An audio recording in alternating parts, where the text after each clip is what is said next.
건축자가 버린 돌이 집 모퉁이의 머릿돌이 되었나니 이는 여호와께서 행하신 것이요 우리 눈에 기이한 바로다. 아멘. 네, 귀한 찬양 감사드립니다. 저는 좀 전에 소개받았던 김수옥 목사라고 합니다.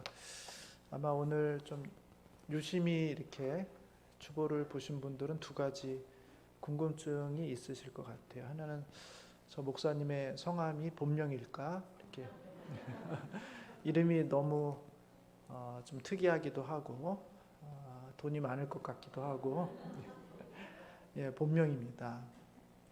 제가 저희 삼형제 중에 이제 둘째인데 저희 부모님이 이제 저를 낳을 때가 경제적으로 가장 어려우셨다고 그러더라고요. 거의 뭐 저 낳다가 돌아가실 뻔 하셨다고. 그래서 좀 잘 살면 좋겠다. 우리 자녀들은 뭐 그렇게 생각하시면서 약간 한이 맺힌 이름으로 해서 김수옥이라고 돈 많이 벌라고. 그래서 하여튼 저 낳고 나서는 조금씩 경제적으로 형편이 좋아졌다고 그렇게 말씀해 주셨습니다. 이름이 이제 좀 특이하긴 합니다만 그리고 이제 또 한 가지는 좀 특수한 상황이기도 해서 어떤 설교자가 어떤 말씀을 전하는가, 또 유심히 관심 있는 분들은 어떤 본문을 정하시는가, 이런 것도 관심 있으실 것 같아요. 사실 오늘 정한 이 말씀은 작년에 제가 좀 신앙적으로 조금 어려움을 겪으면서 작년 말에 개인적으로 또 이렇게 묵상도 하고 또 하나님께서 불현듯 이 말씀을 저한테 기억나게 하시면서 이 말씀을 통해서 저의 그 과정, 어려운 과정들을 조금 돌아보게 하고 또 그것이 가지는 의미가 무엇인지 발견하게 하고 그것이 절망이 아니라 소망으로 이렇게 다시 새롭게 인식하게 했던 그런 말씀입니다. 사실은 소명교회에서 설교를 부탁받았을 때 저 개인에게 이렇게 해당되는 말씀이라고 생각을 했는데 어쩌면 소명교회도 또 비슷한 상황이고 저와 비슷한 입장일 수도 있겠구나라는 이제 개인적이지만 그런 생각을 좀 하면서 이 말씀을 좀 같이 나누면 좋겠다라는 생각이 들어서 오늘 말씀을 준비하게 됐습니다. 오늘 본문은 굉장히 짧고 또 익숙한 그런 본문입니다. 22절에 보시면 건축자가 버린 돌이 집 모퉁이의 머릿돌이 되었다, 이렇게 되어 있습니다. 여러분, 건축자가 왜 돌을 버렸겠습니까?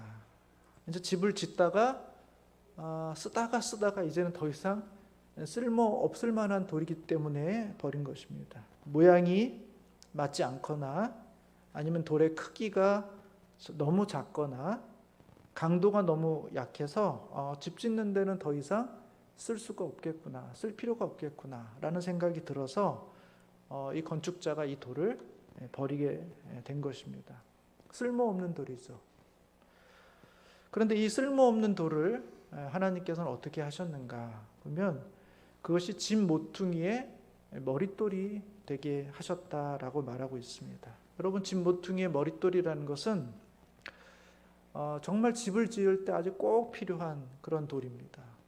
이 당시에는 이 기둥보다는 이 벽을 통해서 이 하중을 받았기 때문에 이 오른쪽과 왼쪽 90도로 있는 이 벽을 하중을 견뎌낼 수 있는 이 모퉁이에 있는 이 돌이 굉장히 중요한 돌입니다.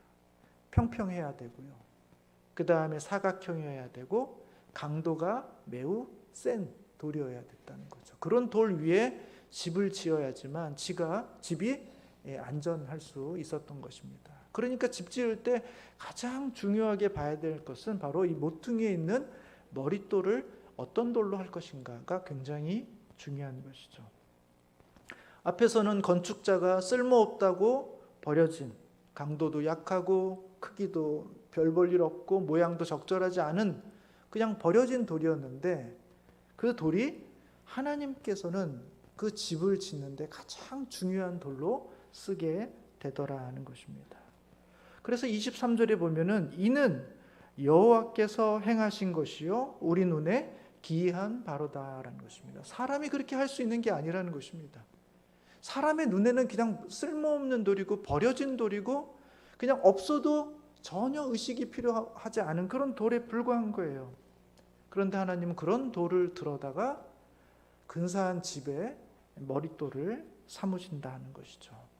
우리 눈에 참으로 신기한 것이다, 기이한 것이다. 어떻게 그런 일이 일어날 수 있을까 하는 생각을 하게 된다는 것입니다. 사랑하는 우리 소명교회 성도 여러분, 이 놀라운 은혜가 우리 소명교회 가운데 있어지기를 주님의 이름으로 축복합니다. 여러분, 실제로 이런 일이 일어날까요? 일어납니다. 사도행전 4장 11절에 보면요, 베드로가 백성의 고관들과 장로들에게 설교하면서 이렇게 고백해요.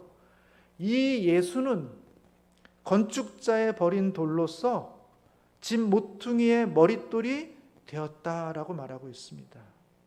시편 118편에 있는 이 말씀이 예수 그리스도 안에서 온전히 이루어졌다고 말하고 있습니다. 너희들이 쓸모없다고 버린 바로 그 예수가 오히려 하나님께서 그를 들어서 하나님의 집에 모퉁이의 머릿돌을 삼으셨다라고 베드로 사도는 설교하고 있는 것입니다. 여러분, 예수님의 생애가 그렇습니다.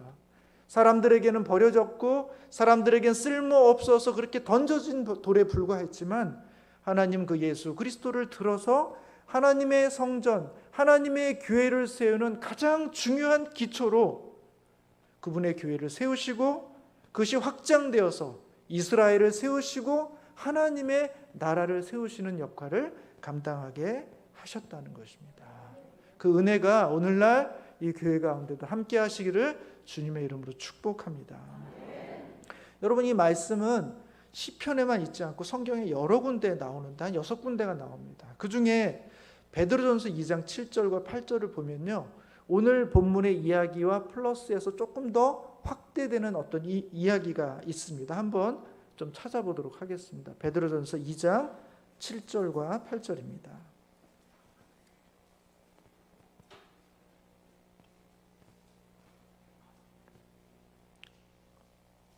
찾으셨으면 우리 한 목소리로 한번 같이 읽어보도록 하겠습니다. 시작. 그러므로 믿는 너희에게는 보배이나 믿지 아니하는 자에게는 건축자들이 버린 돌이 모퉁이의 머릿돌이 되고 또한 부딪히는 돌과 걸려 넘어지게 하는 바위가 되었다 하였으니 이들이 말씀을 순종하지 아니함으로 넘어지니 이는 그들을 이렇게 정하신 것이라. 아멘. 베드로 사도는 시편에 있는 내용과 더불어서 이사야에 있는 말씀을 인용해서 추가적으로 이 의미를 설명해내고 있습니다. 건축자가 버린 돌이 쓸모없어서 버려진 것이기도 하지만 동시에 그 돌이 부딪히는 돌이 되고 걸려 넘어지게 하는 바위가 되었다라고 말하고 있습니다. 즉 그냥 놔두면 방해가 되는 돌입니다. 그냥 놔두면 부딪히는 돌이 되는 거예요. 그냥 놔두면 걸려 넘어지는 바위가 되는 것입니다. 그래서 불가피하게 너무나 걸리적거렸기 때문에 이 돌을 치울 수밖에 없었다라고 말하고 있는 것입니다. 여러분, 이 돌을 치운 사람들이 누굽니까? 이 돌을 걸리적거리게 생각하고 거칠어져서 넘어졌다고 하는 사람들이 누굽니까? 8절 하반절에 이렇게 기록하죠. 그들이 말씀을 순종하지 아니함으로 넘어지나니, 이렇게 되어 있습니다. 그러니까 걸려 넘어진 사람들이 누구입니까? 바로 하나님의 말씀을 순종하지 않는 사람들입니다. 그렇다면 이 돌은 뭘까요? 이 돌은 바로 하나님의 말씀인 것입니다. 하나님의 말씀을 순종하지 않는 사람은 하나님의 말씀에 걸려 넘어지게 되어 있다는 것입니다. 진리에 넘어지게 되어 있고 진실에 넘어지게 되어 있습니다. 어둠이 빛을 싫어하듯이 거짓은 진실을 불편해할 수밖에 없는 것입니다. 당연히 그것에 넘어질 수밖에 없는 것이죠. 그런데 결과는 어떻게 됩니까?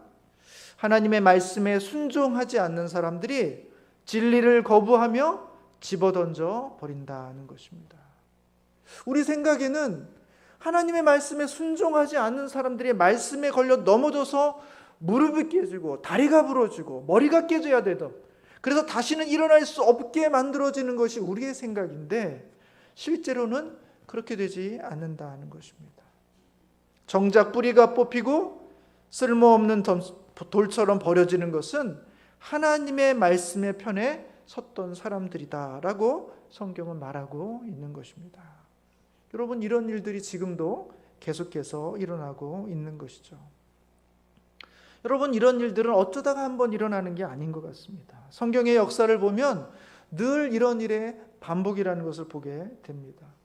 여러분, 북이스라엘 왕 중에서 여러 왕들이 있지만 그 중에 가장 악한 왕 한 명을 뽑으라면 여러분 누구를 뽑으시겠습니까? 예, 일부 예배 때도 아합이라고 말씀하시더라고요. 예, 2부 때도 아합이라고 말씀하시더라고요. 제 정답도 아합입니다.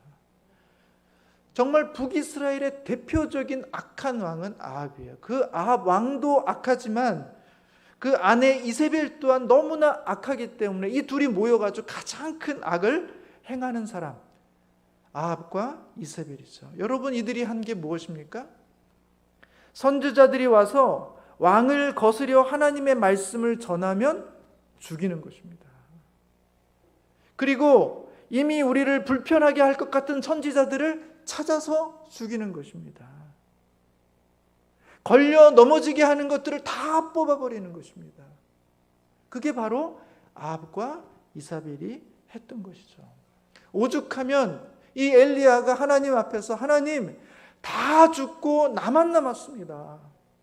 하나님 다 죽고 나만 남았습니다. 라고 이야기할 정도로 하나님의 말씀의 편에 섰던 많은 사람들이 그 당시에 왕의 권력 앞에 다 뽑혀 나갈 수밖에 없었다는 것입니다. 여러분, 예수님도 마찬가지지요. 당시의 종교적 지도자들의 입장에서 예수님은 부딪히는 돌이었습니다.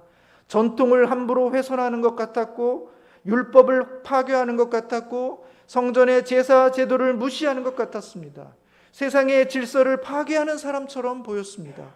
공동체를 혼란스럽게 만들고 불필요한 갈등을 야기시키는 사람인 것처럼 보였습니다. 그러나 우리는 알고 있습니다. 예수님은 하나님의 말씀이셨고 진리이셨으며 빛이었고 생명이었습니다. 그러나 당시의 종교의 권력을 가지고 있었던 사람들은 예수님을 목에 가시처럼 여기고 마치 건축자가 버린 돌처럼 예수님을 골고다의 십자가로 버렸던 것입니다. 여러분, 이것이 이스라엘의 역사입니다. 그리고 성경이 보여주고 있는 세상의 역사인 것이죠.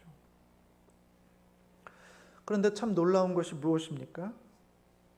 그것은 하나님께서 이 일을 여기서 끝내지 않으신다는 것입니다. 여기에서부터 비로소 하나님의 놀라운 일이 일어난다는 것입니다.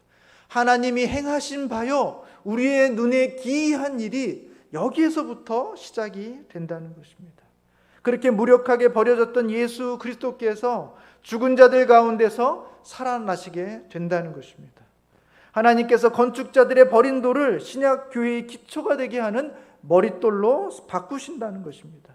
이것이 바로 기적이고 이것이 바로 기이한 일이라는 것입니다. 세상이 볼 때 이것은 아무것도 아니고 버려진 존재, 흩어진 존재, 그래서 사라져버릴 것만 같았던 그 존재를 들어서 하나님께서 하나님의 교회와 하나님의 나라를 이루는 가장 든든한 기초를 만드는 머릿돌을 삼으신다는 것입니다. 여러분, 그 기초가 얼마나 튼튼합니까? 유대인을 넘어서 이방인의 충만한 수가 들어올 때까지 그 부족함이 없이 넓고 크고 든든한 집, 바로 그것이 그들이 버렸던 예수 그리스도, 그분을 하나님께서 머릿돌로 삼으셔서 하나님의 성전을 지으셨던 것입니다. 여러분, 무엇을 통해서 하나님께서 일을 하십니까? 건축자들이 쓸모없다고 버린 돌을 통해서, 하나님의 말씀을 대적하는 사람들이 이건 참으로 걸리적거리는 것이야, 이것은 진실이고 이건 빛이고 이것은 생명이고 우리를 불편하게 하는 것들이야 하고 뽑아버린 그 돌들을 가지고 하나님께서는 하나님의 교회를 세우신다는 것입니다. 여러분, 북이스라엘을 향해서 하나님 앞에 심판을 선포했던 엘리야가 아합과 이세벨을 피해서 3년 동안이나 숨어 살았어야 됐어요. 광야에서 노숙자처럼 살았습니다. 시냇물에서 물을 먹었고요, 까마귀가 전해주는 것으로 생명을 유지하며 살았어요. 그는 진리를 가지고 있었고 그는 하나님의 선지자였는데 그는 그 나라에서 그 왕국에서는 뽑혀진 존재처럼 광야에서 나그네처럼 그렇게 살아갈 수밖에 없었다는 것입니다. 한 가난한 과부의 집에 의존해서 살아갈 정도로 그는 처량한 시간들을 보낼 수밖에 없었습니다. 근데 하나님께서 때가 되자 엘리야를 어떻게 사용하십니까? 바알과 아세라 선지자 850명과 갈멜산에서 대결하게 하시고 엘리야 한 사람으로 이방 선지자 850명을 제거하는 놀라운 일을 이루시지 않습니까? 거기서 끝나지 않습니다. 하나님께서는 엘리야를 통해서 아합과 이세벨 가문을 무너뜨릴 님시의 아들 예후를 세우는 역할, 예후에게 기름을 붓게 해서 그로 하여금 이 권력을 무너뜨리게 하는 놀라운 일들을 하게 하셨다는 것입니다. 새로운 시대를 열어갈 준비를 엘리야, 그 당시에는 버려진 존재로 하나님께서 그 일을 하게 하셨다는 것이죠. 저는 이 말씀들을 쭉 보면서 제 머릿속에 하나 떠올랐던 인물이 있는데 그 사람은 바로 요셉이라는 인물입니다. 아마 뭐 나이가 있으시던 또 젊은 분이시든 어리시든 아마 요셉 이야기는 너무너무 잘 아실 겁니다. 여러분 창세기 37장 이후부터 이제 요셉 이야기가 쭉 나오는데요. 요셉에게 있어서 형이 10명이나 있었습니다. 여러분 형의 입장에서 요셉은 어떤 존재였을까요? 걸리적거리는 존재였어요. 뽑아버리고 싶은 존재였습니다. 제거해버리고 싶은 존재였습니다. 쟤만 없으면 우리 가정은 참 형제들 사이에 평온할 텐데 요셉이 늘 눈의 가시처럼 여겨졌던 존재, 그게 바로 형들에게 있어서 요셉이었습니다. 왜 그랬습니까? 아버지 야곱이 너무 요셉만 사랑했기 때문에. 다른 형들은 다 보세시장에서 보세에서 이렇게 헌옷 갖다가 입히는데 요셉은 뭘 입힙니까? 채색 옷, 요즘으로 말하면 명품. 그 어린 녀석에게 돈을 그렇게 많이 들여서 형들은 대충대충 먹이고 입히는데 이 아이에게 그렇게 하니까 형들의 마음속에 야 이거 좀 해도 너무 심하지 않은가 하는 불평과 원망이 있겠죠. 또 한 가지 요셉은 또 어떤 일이 있었냐면 요셉은 너무 철이 없었어요. 여러분 요셉이 대표적으로 했던 게 뭡니까? 고자질이죠. 고자질. 네. 형들의 잘못을 쪼르륵 가가지고 아버지한테 일러 바치는 겁니다. 여러분 어린아이가 고자질 할 수 있습니다. 그러나 나이가 조금씩 들면 고자질 안 하죠. 이게 얼마나 친구들 사이에서 이런 건 하면 안 되는 것이라는 걸 알기 때문에 안 합니다. 근데 요셉은 계속해요. 여러분 고자질 할 때 요셉의 나이가 몇 살인지 아세요? 6살, 7살이 아닙니다. 17살 때입니다. 사회성이 전혀 없는 거예요. 안 그래도 아버지가 너무나 얘를 아끼는데 그 아이가 그냥 공손하고 예의 바르고 조금 이렇게 좀 다소곳하고 채색 옷도 이렇게 어느 때 입었다 어느 때 안 입고 이러면 좋을 텐데 늘 형들은 나가서 일하는데 채색 옷 입고 돌아다니고 형들 잘못한 거 있으면 쪼르륵 가서 고자질하고 그 17살 때까지 그 일을 하고 있으니까 형들의 눈에는 받아들일 수가 없는 거예요. 그리고 자기가 꿈을 꿨다고 얘기하면서 자기의 곡식단 앞에 형들의 곡식단들이 다 절을 합니다. 이런 얘기를 하면 그런 꿈을 꿀 수는 있죠. 그러나 그냥 그건 내가 그런 갖고 있는 거지. 형들한테 가가지고 그런 얘기를 해서 좋은 이야기를 들을 수가 없는 거 아닙니까? 그런데 아무렇지도 않게 그런 얘기를 다 하죠. 그리고 하늘에 해와 달과 11별이 자기를 향해서 막 절하고 있는 그런 거를 또 가서 막 얘기합니다. 형들이 싫어하고 표세 다 내고 정말 얼굴이 울그락불그락해지는 걸 다 보면서도 전혀 눈치가 없는 것이죠. 여러분 형들의 입장에선 요셉이 없어지면 좋겠다. 쟤는 너무 걸리적거린다. 쟤만 없으면 정말 우리 가족은 우리 형제들은 너무나 행복할 텐데. 근데 그럴 수가 없었죠. 왜냐하면 아버지 야곱이 너무 요셉을 사랑했는데. 근데 때가 왔습니다. 아버지가 떨어져서 형들이 멀리 나와 있는데 거기까지 요셉이 찾아온 거죠. 아, 좋은 때가 왔다. 이놈을 죽이자. 아니 생각을 바꿨습니다. 죽이면 뭐하냐? 팔아버리자. 하고는 형들이 모의해서 이 동생 요셉을 미디안 상인에게 팔아버렸습니다. 이들에게는 거치는 돌과 같았던 요셉을 제거한 것입니다.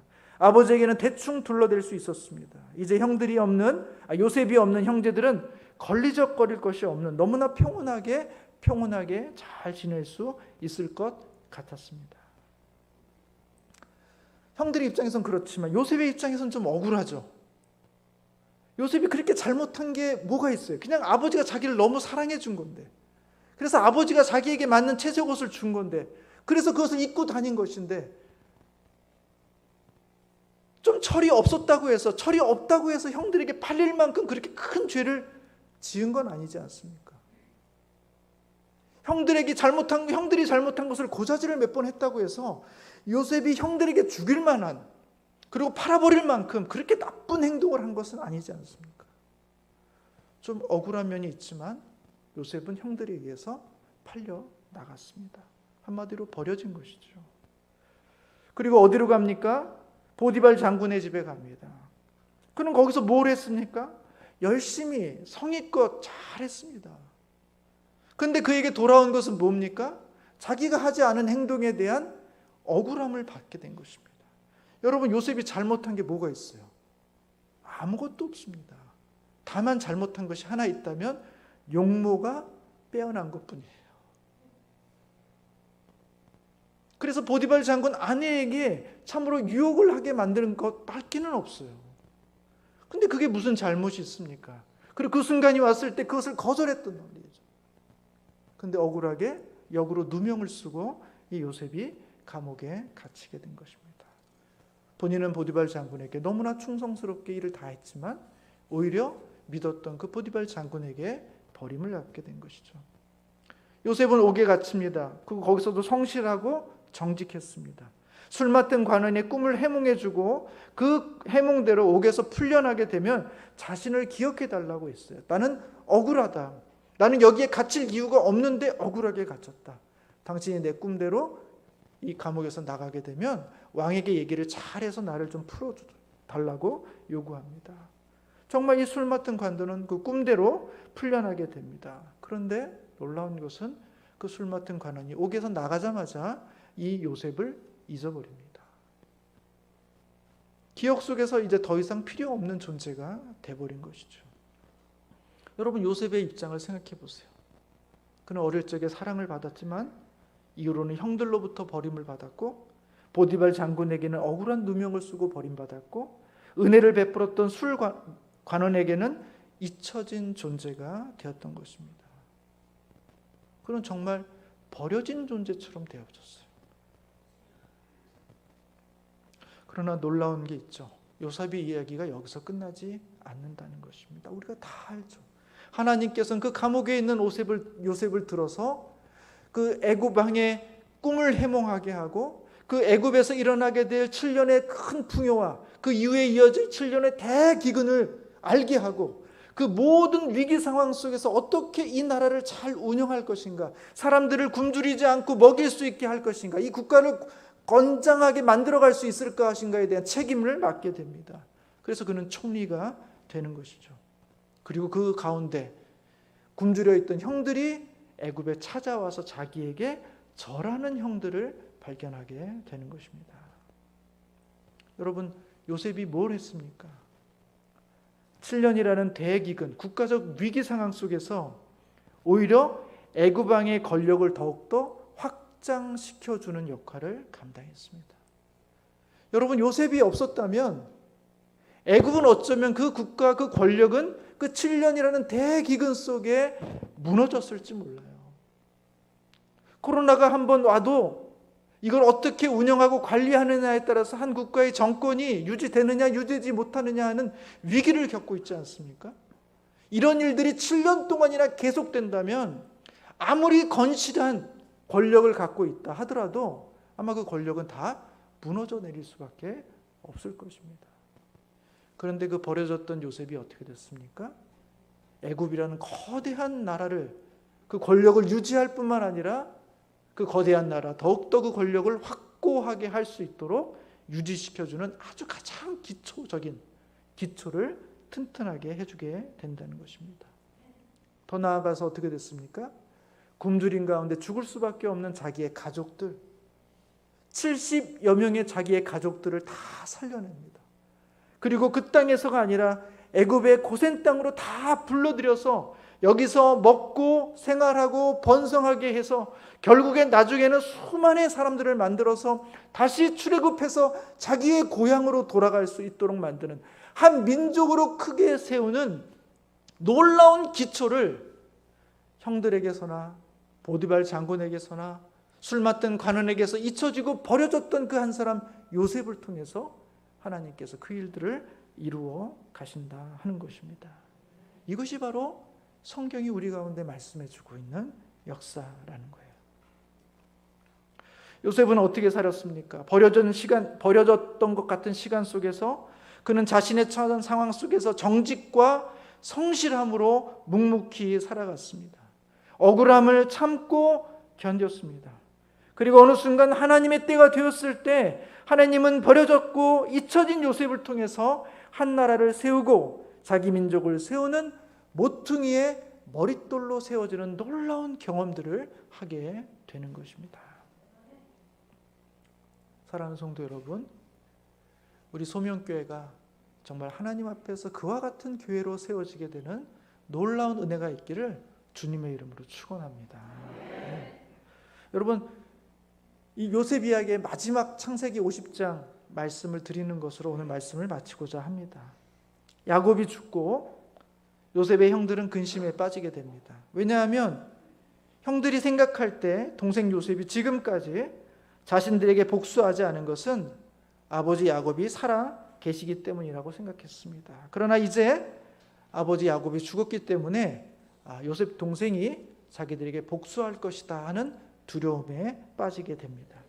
그래서 형들은 요셉에게 사람을 보내서 아버지가 죽을지라도 우리에게 복수하지 말고 아버지의 유언에 따라서 형들의 허물과 죄를 용서해 달라고 조심스럽게 요셉에게 부탁을 합니다. 그 이야기를 듣자 요셉이 울기 시작합니다. 그리고 형들에게 안심시키면서 이렇게 말씀하고 있죠. 당신들은 나를 해하려 하였으나 하나님은 그것을 선으로 바꾸사 오늘과 같이 많은 백성의 생명을 구원하게 하시려 하셨나니 당신들은 두려워하지 마소서. 내가 당신들과 당신들의 자녀를 기르리이다 하고 그들을 간곡한 말로 위로하였다. 이렇게 기록하고 있습니다. 여러분, 요셉이 이스라엘의 버려진 돌에서 이스라엘의 머릿돌이 되었을 때 그는 형들에게 복수하지 않았습니다. 그동안의 억울함과 분노가 없지 않았겠지만 그는 그 가운데 역사하시는 하나님의 놀라운 섭리를 그는 직접 보았던 것입니다. 당신들은 나를 해하려고 했지만, 당신들은 나에게 나쁜 일을 했지만, 당신들은 나에게 악한 일을 했지만 하나님은 그것을 선으로 바꾸셨다. 옳은 것으로 바꾸셨다. 좋은 것으로 바꾸셨다. 놀라운 기적으로 바꾸어 내셨다는 것입니다. 오늘과 같이 많은 백성의 생명을 구원하기 위해서 당신들이 나에게 해를 끼친 것이 오히려 하나님의 역사를 이루어내고 하나님의 기적을 만들어내고 우리의 눈에 기이한 일들이 일어나게 되고, 그래서 결국은 이 이스라엘 민족의 가장 기초가 되는 머릿돌로서 하나님께서 나를 그렇게 삼으셨다는 사실을 내가 이제는 깨닫게 되었다라고 말하고 있는 것입니다. 그런 측면에서 내가 형들에게 버려진 돌처럼 이방 땅에 팔려온 것도 다 이스라엘을 견고하게 하시고 더욱더 든든하게 세우시고자 하시는 하나님의 놀라운 신비와 역사였구나라는 사실을 이 요셉은 깨닫게 되었던 것입니다. 사랑하는 성도 여러분, 건축자들의 버린 돌이 집 모퉁이에 머릿돌로 만드시는 하나님의 놀라운 과정 중에 한 부분이라는 사실을 기억하시고, 우리도 요셉처럼 이 힘들고 어려운 시간을 참된 교회, 참된 하나님의 나라를 세우는, 그래서 하나님께서 우리를 머릿돌로 삼아가시는 그 과정이라고 이해하시고 믿으시고 요셉처럼 진실함과 성실함으로 우리의 맡겨진 일들을 감당하시는 우리 성도님들이 되시기를 축복합니다. 그리고 모든 것이 다 드러났을 때 요셉처럼 복수와 보복이 아닌 용서와 사랑으로 그들을 품고 안으실 수 있기를 바랍니다. 당신들을 두려워하지 마소서, 내가 당신들과 당신들의 자녀를 기르리이다 하고 그들을 간곡한 말로 위로하고 있습니다. 하나님의 기이함과 하나님의 사랑으로 이 소명교회의 터가 더욱더 굳건히 세워져 가시는 놀라운 성도님들이 되시기를 주님의 이름으로 축복합니다. 기도하겠습니다.